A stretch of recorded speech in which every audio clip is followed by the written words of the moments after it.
নমস্কার। আজ আমি আপনাদের সাথে চিতল মাছের রেসিপি শেয়ার করব। এই রান্নাটা ঝটপট হয়ে যাবে, খেতেও কিন্তু দুর্দান্ত হবে। দেখে নেওয়া যাক রেসিপি। চিতল মাছগুলো ধুয়ে পরিষ্কার করে নিয়েছি। দিয়ে দেব পরিমাণ মতো নুন আর হলুদ গুঁড়ো। মাছগুলো নুন হলুদ গুঁড়ো দিয়ে ভালো করে একটু আগে মেখে নেব। রান্নাটা করার জন্য কড়াইতে আমি সর্ষের তেল গরম করতে বসিয়ে দিয়েছি। তেল গরম হয়ে গেছে। নুন হলুদ মাখিয়ে রাখা চিতল মাছগুলোকে গরম তেলের মধ্যে ছেড়ে দিলাম।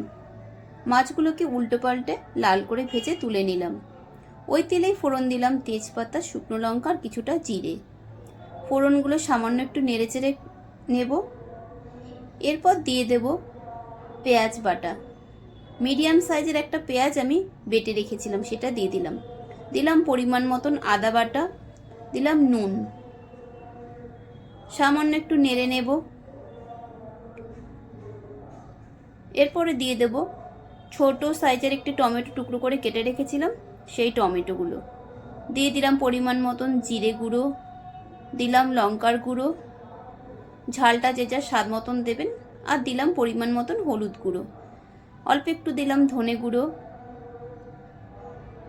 এবার নেড়ে নিলাম একটু। এরপর দিয়ে দেব অল্প একটু জল, আবারও নেড়ে চেড়ে ভালো করে মিশিয়ে নেব। এবার ঢাকা দিয়ে কিছুক্ষণ রেখে দেব। 4-5 মিনিট পর ঢাকা খুলে নিলাম। মশলা থেকে তেল ছেড়ে দিয়েছে। আবার একটু নেড়ে চেড়ে মশলাটা কষে নিলাম। এবার ঝোলের জন্য দিয়ে দেবো পরিমাণ মতন জল।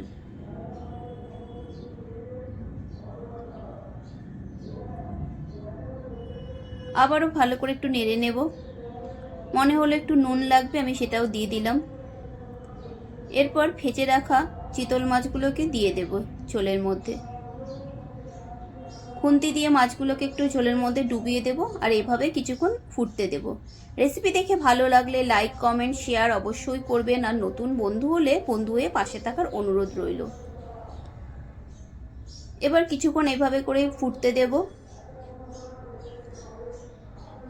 এই রান্নাটা আপনারা বাড়িতে রান্না করে গরম ভাতের সাথে খেয়ে দেখবেন, আশা করছি আপনাদের ভালো লাগবে।